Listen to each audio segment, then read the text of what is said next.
Hello दोस्तों, Omkar institution में आपका स्वागत है। दोस्तों, जैसा कि आप जानते हो, हमारे संस्थान द्वारा एमपीपीएससी प्रीलिम्स 2025 को टारगेट करते हुए यूट्यूब पर उसकी सारी क्लासेस कंटिन्यू कर दी गई है। अभी दोस्तों, मैंने आपको यूनिट 6 के बारे में बताया। यूनिट 6 जो है हमारे यूट्यूब पर है, आपने देखा होगा, उसकी पूरी क्लास डली हुई है।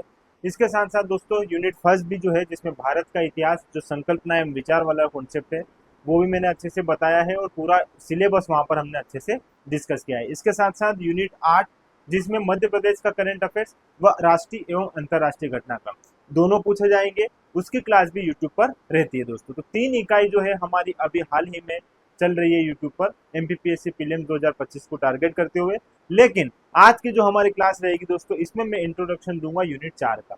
आज हम यूनिट 4 को भी शुभारंभ यूनिट 4 का कर रहे हैं हम दोस्तों। तो यहाँ पर हम एमपीपीएससी प्रीलिम्स की यूट्यूब पर 4 इकाई एक साथ कंटिन्यू करेंगे।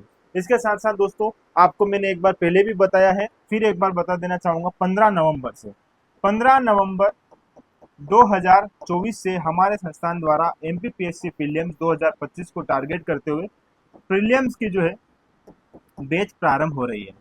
अभी ऑनलाइन भी है और ऑफलाइन भी है।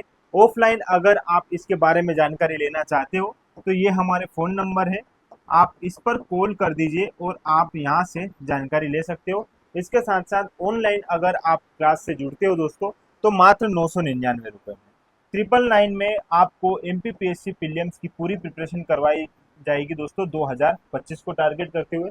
इसके साथ साथ दोस्तों, हमारे संस्थान द्वारा जो भी नोट्स आपके लिए इम्पोर्टेंट है वो प्रोवाइड करवाए जाएंगे। जैसे आपने मार्केट में देखा होगा, हमारी यूनिट 10 जो है, यूनिट 6 जो है, ये अवेलेबल है। इसके साथ साथ दोस्तों, अभी लगभग लगभग एग्जाम का नोटिफिकेशन आए उससे पहले unit first, unit third, unit 4, unit second भी जो है आपकी लगभग लगभग इतनी इकाई जो है हम मार्केट में ये भी जो है अवेलेबल करवा देंगे। इसके साथ साथ यूनिट 10 और यूनिट 6 है ही सही, लगभग 7 से 8 आर्टिकल जो है आपको बुकलेट फॉर्म में मिल जाएंगे। इसके साथ साथ पीडीएफ फॉर्म में पूरी इकाई जो भी एमपीपीएससी प्रीलिम्स की है 1 से लेकर 10 तक, वो सारी अवेलेबल हो जाएगी। यदि आप हमारा ये वाला कोर्स खरीदोगे 999 रुपये वाला, तो इसमें हम प्रीलिम्स के सारे नोट्स आपको अवेलेबल करवाएंगे। ठीक है दोस्तों, प्रारंभ करते हैं एक नए अध्याय के साथ हमारी इकाई 4 को।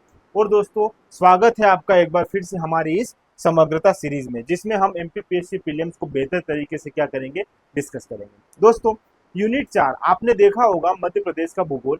इसमें आप पहले भी ये सारे बिंदु जो थे हम पढ़ते थे, लेकिन यहाँ पर मैं कुछ ऐसी बातें बताऊंगा दोस्तों जो आपने देखी नहीं होगी, शायद आपने ऑब्जर्व नहीं किया होगा, वो आपके लिए जरूरी है। देखो दोस्तों, जब हम कोई सी भी एग्जाम की प्रिपरेशन करते हैं, तो ऐसे में हम पहले उसका सिलेबस को हम क्या करते हैं, अच्छे से देखते हैं, अध्ययन करते हैं, समझते हैं कि उसमें क्या ऐसे टॉपिक्स हैं जो हमें पढ़ने रहेंगे, क्या हमने पहले पढ़े हैं, क्या जिनके बारे में हम थोड़ा बहुत जानते हैं। तो ये सारा हमारे ज्ञान के ऊपर रहता है कि हम किस प्रकार से उस सिलेबस को अच्छे से क्या कर रहे हैं, समझ रहे हैं। तो यहाँ पर हम यूनिट 4 का जो हमारा नया सिलेबस है उसके अनुसार मध्य प्रदेश का भूगोल क्या क्या है, इसमें कौन कौन से बिंदु हैं, ये सारी बातें अच्छे से देखेंगे। ठीक है, लेकिन इसमें कौन सी ऐसी बातें हैं जो आप ऑलरेडी पढ़ रहे हो और आपके सिलेबस में पहले से मेंशन है, ये सारी बातें मैं आपको बताऊंगा। इसके साथ साथ दोस्तों, यदि आप यूनिट 4 को पढ़ रहे हो, तो मेंस में आपके लिए जो है मध्य प्रदेश का भूगोल, आप जानते हो पेपर फर्स्ट का जो पार्ट बी है, उसकी इकाई जो है 5वीं इकाई, उस 5वीं इकाई को आप अगर अच्छे से देखोगे दोस्तों, तो वहां पर भी आपको मध्य प्रदेश का भूगोल दिखेगा। दोनों में सिमिलरिटीज क्या है कि अगर आप यहाँ पर वो सारी बातें पढ़ोगे, सारी बातें अच्छे से समझोगे, तो मेंस में आपके लिए किस प्रकार से हेल्प देगी वो सारी चीजें, ये सारी बातें मैं आपको यहाँ पर अच्छे से एनालिसिस करके बताऊंगा। फिर दोस्तों, हमारी ये आज की इंट्रोडक्शन क्लास हो जाएगी, फिर हम प्रारंभ करेंगे टू द पॉइंट हमारे सिलेबस से। जो बिंदु सिलेबस में है उसको बेहतर तरीके से अगर हम कंप्लीट कर लेंगे दोस्तों, तो हमारा बहुत अच्छे से एमपीपीएससी प्रीलिम्स का सिलेबस कवर हो जाएगा। यदि आपने इकाई 6 नहीं देखी है हमारी, तो एक बार यूट्यूब पर जाकर देखिएगा दोस्तों। उसमें भी हम लेटेस्ट जो डेटा है, जो आप अगर जनवरी, फरवरी या मार्च 2025 में यदि आप एग्जाम देते हो, वहां तक का डेटा आपके लिए बेहतर तरीके से हमने वहां पर पढ़ाया है। आर्थिक समीक्षा 2023-24 भारत के संदर्भ में, मध्य प्रदेश के संदर्भ में, दोनों का बेहतर तरीके से विश्लेषण करके हमने वहां पर अच्छे से सारा डेटा जो है अच्छे से संयोजा है। अगर आप देखोगे एक बार तो आपको लगेगा कि आपकी मेहनत वहां पर क्या हो रही है दोस्तों, बच रही है। ठीक है, चलो प्रारंभ करते हैं। थोड़ा सा इसका बेहतर तरीके से एनालिसिस कर लेते हैं, ताकि किसी भी तरह से आपके मन में कोई डाउट ना रहे कि यार ये बात कहाँ से आई, ये और हमारे सिलेबस में कहाँ मेंशन की गई है। सारी बातें मैं आपको यहाँ पर अच्छे से समझाऊंगा। चलो प्रारंभ करते हैं। हमारे मध्य प्रदेश के भूगोल का हम यहाँ पर ऑपरेशन करना शुरू करते हैं और सारी बातें हम यहाँ पर बेहतर तरीके से पढ़ेंगे। देखो दोस्तों, मध्य प्रदेश का भूगोल सबसे पहले इसमें दिया है वन, जो आप पहले भी पढ़ते थे, आप जानते हो।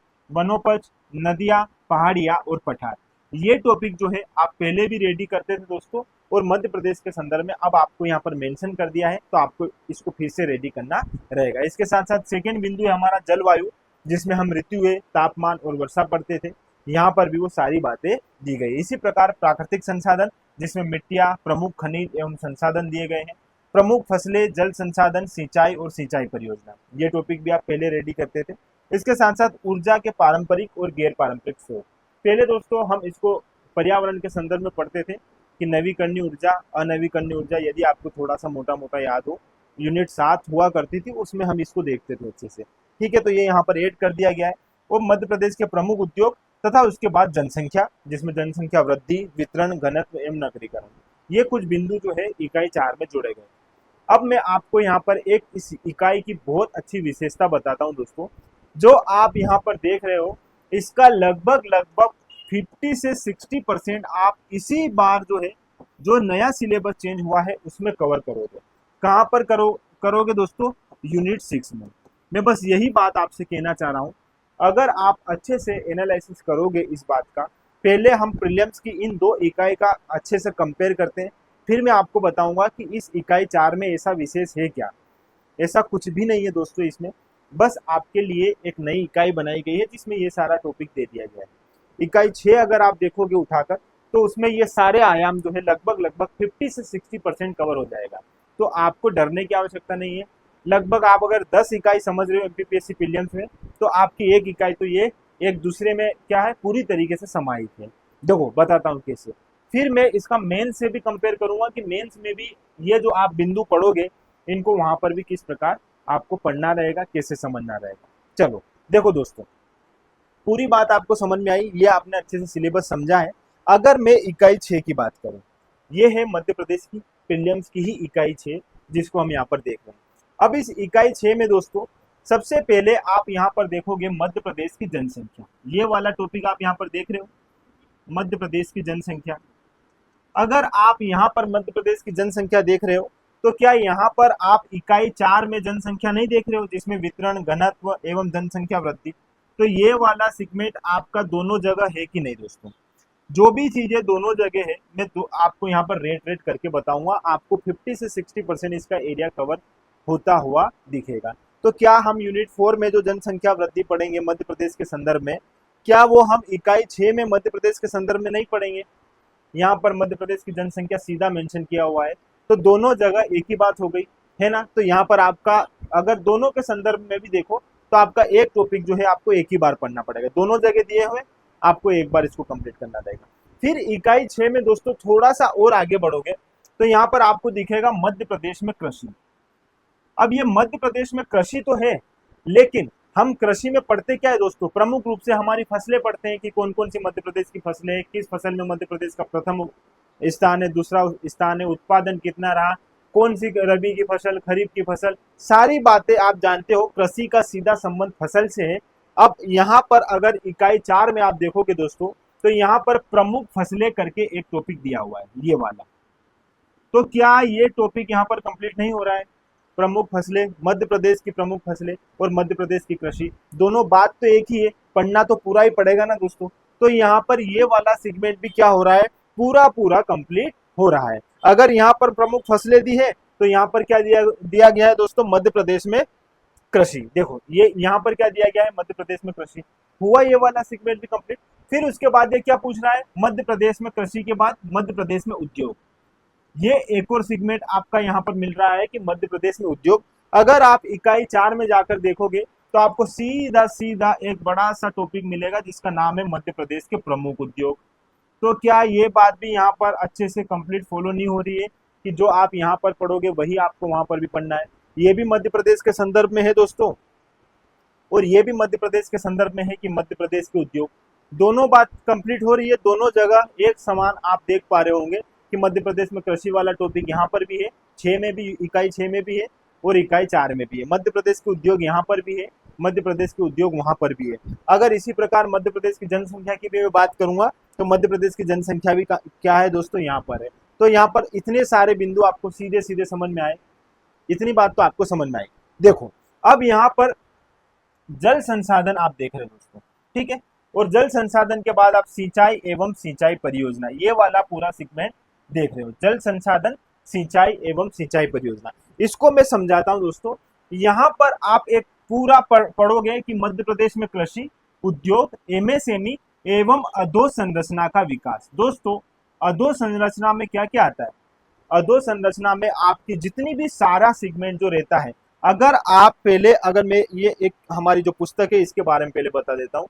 अगर आप हमारी पुस्तक उठाकर देखोगे तो इसमें हमने मध्य प्रदेश की अर्थव्यवस्था जो है उसमें हमने ऊर्जा दी है, जो किससे संबंधित है दोस्तों, हमारी ऊर्जा पूर्णतः जो है आप यहाँ पर देखोगे अधोसंरचना का विकास वाला टॉपिक है, उसमें आप देखोगे ऊर्जा देखोगे, परिवहन देखोगे, संचार जैसे पत्र पत्रिकाएं, एवं उसके बाद अन्य आप जब उठाओगे तो उसमें सिंचाई, सिंचाई परियोजनाएं, जल संसाधन, वो सारा बिंदु हमने यहाँ पर कवर किया है हमारी इकाई 6 में।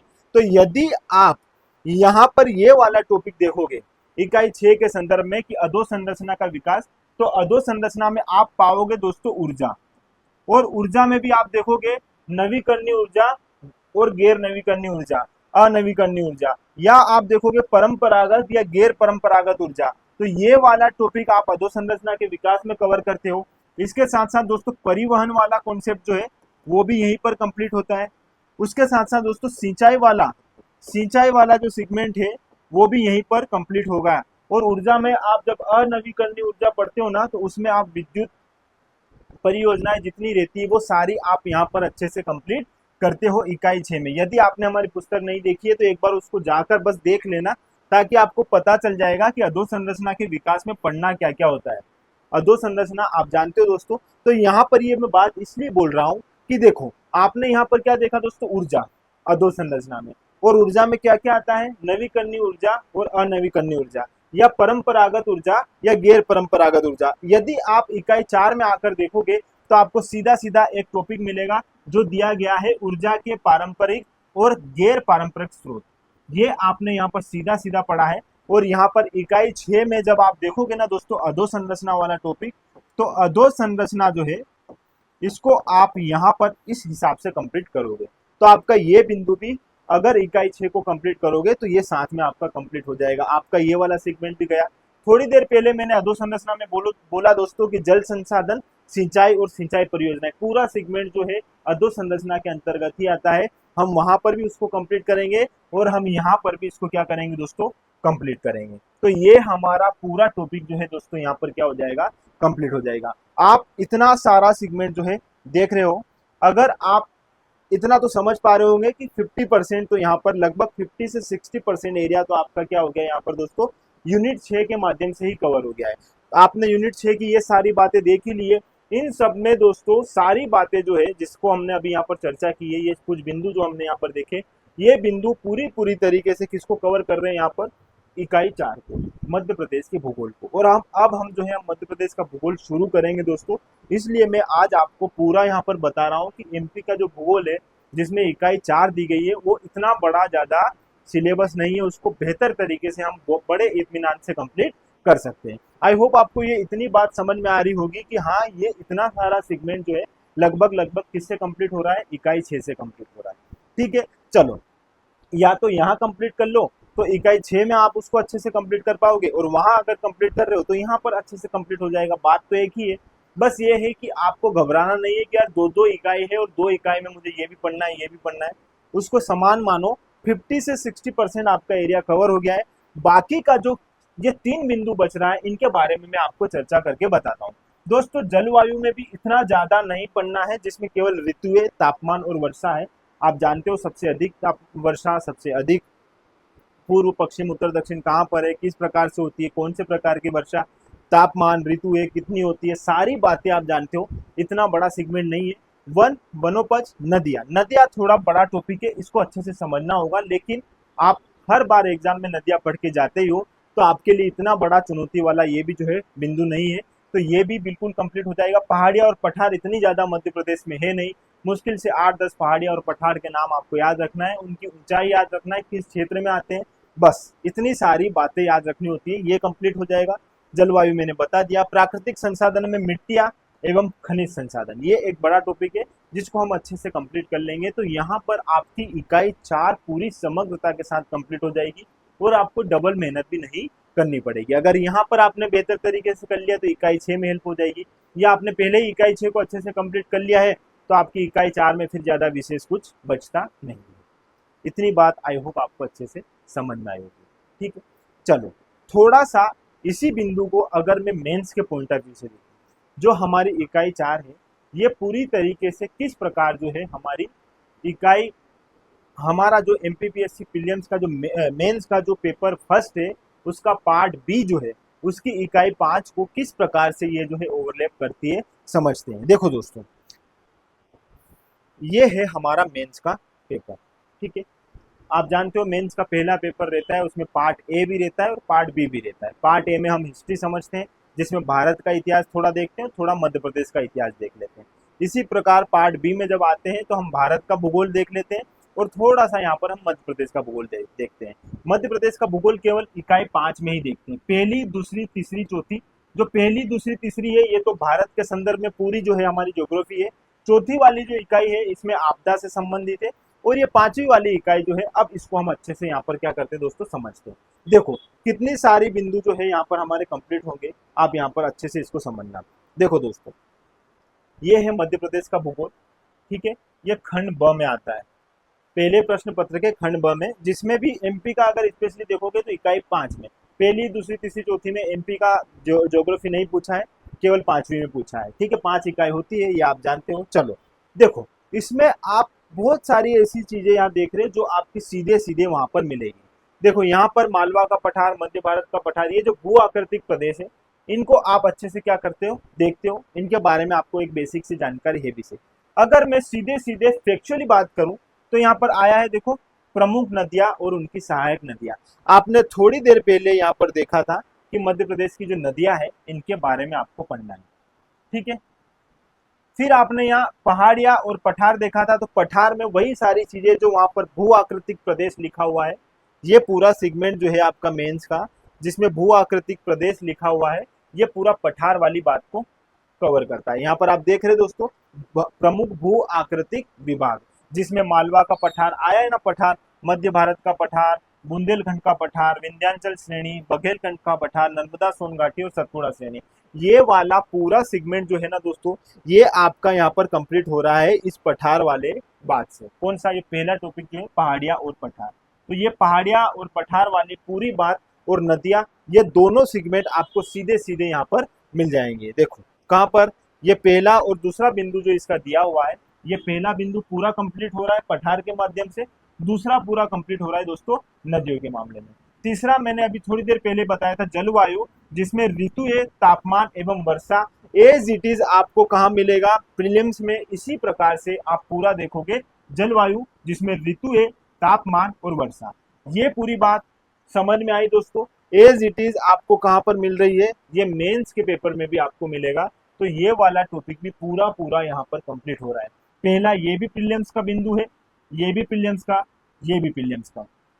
इसके बाद दोस्तों, मध्य प्रदेश की मिट्टियां, प्रकार एवं वितरण, मृदा अपर्दन एवं मृदा संरक्षण, मध्य प्रदेश की मिट्टियों के संदर्भ में बात कर रहा है।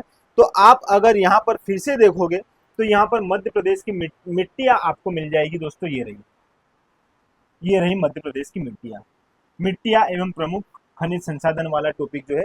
तो आपको यहाँ पर मिट्टियां दिख रही है प्राकृतिक संसाधन में, वहां पर भी मिट्टियों के प्रकार, थोड़ा सा सिलेबस क्या हो जाता है दोस्तों, वहां पर लिखा हुआ ज्यादा है, लेकिन आप प्रीलिम्स में भी इसी प्रकार से वितरण करोगे, इसी प्रकार से उनके आंकड़े पढ़ोगे, और जो आंकड़े पढ़ोगे वही तो आप मेंस में अच्छे से लिख पाओगे।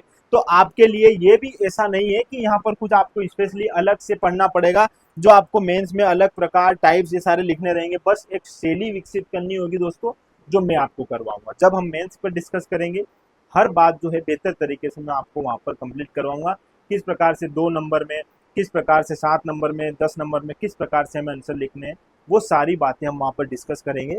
लेकिन अभी आपको केवल ये देखना है कि क्या ये बिंदु वहां पर सीधे सीधे है कि नहीं, तो ये वाली बात भी आप वहां पर अच्छे से देख पा रहे होंगे। फिर बात करता हूं दोस्तों प्राकृतिक वनस्पति, जिसमें वन के प्रकार और वितरण, प्रमुख वनोपज। पहला ही टॉपिक जो है हमारे प्रीलिम्स का, वो यहाँ पर पूरा पूरा क्या हो रहा है, कंप्लीट हो रहा है। देखो वन और ये वनोपज पूरा आपको वैसे ही सेम पढ़ना है दोस्तों, जैसा मेंस में आपको लिखना है वही आपको प्रीलिम्स में भी वैसा ही पढ़ना है। तो आप अगर यहाँ पर देख पा रहे होंगे तो आपके कितने बिंदु जो है यहाँ पर लगभग लगभग कंप्लीट हो गए दोस्तों। First, second, third, fourth, fifth, 5 जो है सीधे सीधे टॉपिक। अभी तो और मैं आगे आपको बता रहा हूँ। देखो फिर हम बात करते हैं दोस्तों प्रमुख फसलें। अब ये प्रमुख फसलों में आप प्रमुख फसलें अभी मैंने बताई थी थोड़ी देर पहले, सिंचाई एवं सिंचाई परियोजनाएं। पूरा सेगमेंट जो है आपका ये भी वहां पर क्या है, एज इट इज दिया हुआ है दोस्तों। ये रहा प्रमुख फसलें, जल संसाधन, सिंचाई एवं सिंचाई परियोजनाएं। क्या आप देख पा रहे हो, ये वाला टॉपिक भी वहां पर है, ये भी है, ये भी है, ये भी है। सारे आयाम जो है आपको वहां पर मेंस में भी एज इट इज देखने हैं, एज इट इज पढ़ने। इसलिए आपको जब प्रीलिम्स पढ़ना है अगर भूगोल का इकाई 4 का, तो ऐसे पढ़ना है कि आपको फिर मेंस में भी उसके लिए ज्यादा एफर्ट्स नहीं लगाने पड़े। और दोस्तों एक बात और बताता हूँ, जो प्रीलिम्स में हम पढ़ते हैं, जो प्रीलिम्स में हम फैक्ट याद रखते हैं, यही हमारी शक्ति बनता है उधर मेंस में। जब हम मेंस में लेखन शैली जब हमारी अच्छी रहती है, नो डाउट जब हम इतना सारा लिखते हैं तो सारी चीज़ें समझ में आ जाएगी कैसे लिखना रहता है। लेकिन जब हमारे पास अच्छे फैक्ट होते हैं जो तुरंत हमें याद आ जाते हैं और उनको हम हमारे आंसर में डालते हैं, तो पीएससी का ऐसा है दोस्तों कि मेंस में आपके फैक्ट बहुत मजबूत है, आपने लेखन शैली ठीक ठाक रखी, लेकिन आपके फैक्ट बहुत अच्छे हैं, तो आपको बहुत अच्छी मार्क उसमें आपको मिल जाएंगे। आपको बहुत अच्छी उसमें आंसर आप जब अच्छा करोगे तो अच्छे नंबर आपको वहां पर प्राप्त हो जाएंगे। ये ऐसा रहता है, आप कहीं भी टेस्ट सीरीज लगाओगे, आपके जो आंसर रहेंगे उन आंसर में आपके फैक्ट मजबूत रहेंगे, बेहतर रहेंगे, तो यकीन मानो आपका आंसर ऑटोमेटिक अच्छा हो जाएगा। यहाँ पर इकाई 4 और मध्य प्रदेश पीएससी के मेंस के जो पेपर फर्स्ट का जो पार्ट बी है उसकी इकाई 5 के बारे में बता रहा हूँ, मध्य प्रदेश के भूगोल की। उसमें भी आपको बहुत सारी हेल्प हो जाएगी अगर यहाँ पर आप इसको अच्छे से कंप्लीट करोगे। अभी तो मैं आपको और बताता हूँ कितना और उसमें ऐसा है कि और कितना इसमें कवर हो रहा है। देखो ये सारी बात हमने कर ली थी, कहाँ तक पहुंच चुके थे हम दोस्तों यहाँ पर। फिर हम देखते हैं यहाँ पर मध्य प्रदेश के प्रमुख खनिज, ऊर्जा संसाधन, ऊर्जा के गैर पारंपरिक स्रोत। देखो दोस्तों यहाँ पर ऊर्जा वाला कॉन्सेप्ट भी आ गया और खनिज वाला भी। अब यहाँ पर प्रीलिम्स का अगर आप देखोगे तो ये आपको दिया हुआ है यहाँ पर, ये जो है पूरा कंप्लीट कहाँ पर होगा आपका, ये रहा ऊर्जा, पूरा ऊर्जा वाला यहाँ पर आपको दिया है, और ये खनिज संसाधन भी आपको यहाँ पर दिया है। तो ये खनिज वाला सेगमेंट भी कंप्लीट हो गया, और ये आपका ऊर्जा के पारंपरिक व गैर पारंपरिक स्रोत वाला भी कंप्लीट हो चुका है पूरा सेगमेंट यहाँ पर। तो देखो ये बात भी लगभग लगभग कंप्लीट हो रही है। अब बचे कितने दोस्तों, 2 टॉपिक। इन 2 टॉपिक में क्या आपको लास्ट वाली लाइन सेम नहीं दिख रही जो उसमें भी है, जनसंख्या से संबंधित नहीं दिख रही हो, तो मैं एक बार आपको फिर बता देता हूं दोस्तों। ये जो है जनसंख्या वृद्धि, वितरण एवं घनत्व, ये प्रीलिम्स का है इकाई 4 का।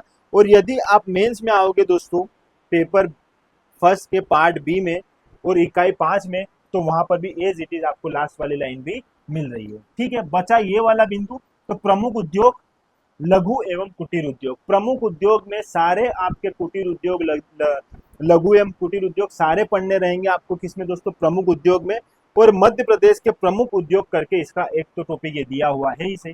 तो दोस्तों पूरा एमपीपीएससी प्रीलिम्स का जो है इकाई 4 का सिलेबस आप पूरा पूरा कहाँ देख रहे हो, मेंस में देख रहे हो। मतलब मेंस में भी आप पूरा पूरा इसको कवर कर रहे हो। आपका मेंस भी कंप्लीट हो रहा है, आपका प्रीलिम्स भी कंप्लीट हो रहा है। तो मेरा आपसे निवेदन इतना है कि जब हम इस इकाई को शुरू करेंगे तो आपको दोस्तों बेहतर तरीके से इसके नोट्स रेडी कर लेने होंगे। ये नोट्स आप वो सारी बातें मत लिखना जो आपके लिए, जो आपको पता है, जिसका आपको नॉलेज है, लेकिन वो बिंदु जरूर आप अपने नोट्स में जो है अच्छे से मेंशन कर लेना जो आपको पता नहीं है। क्यों?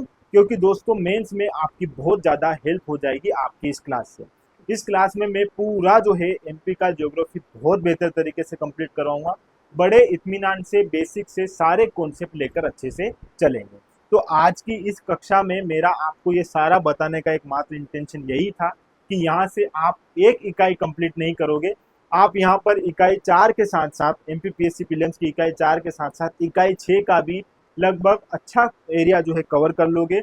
और इसके साथ साथ एमपीपीएससी प्रीलिम्स एमपीपीएससी मेंस का जो पार्ट ए है, पेपर ए जो है, पेपर फर्स्ट का जो पार्ट बी है, उसकी इकाई 5 को भी हम यहाँ पर बहुत बेहतर तरीके से पूरी समग्रता के साथ क्या कर लेंगे, कंप्लीट कर लेंगे। तो यहाँ से आपके 3 आयाम जो है लगभग लगभग कवर होंगे।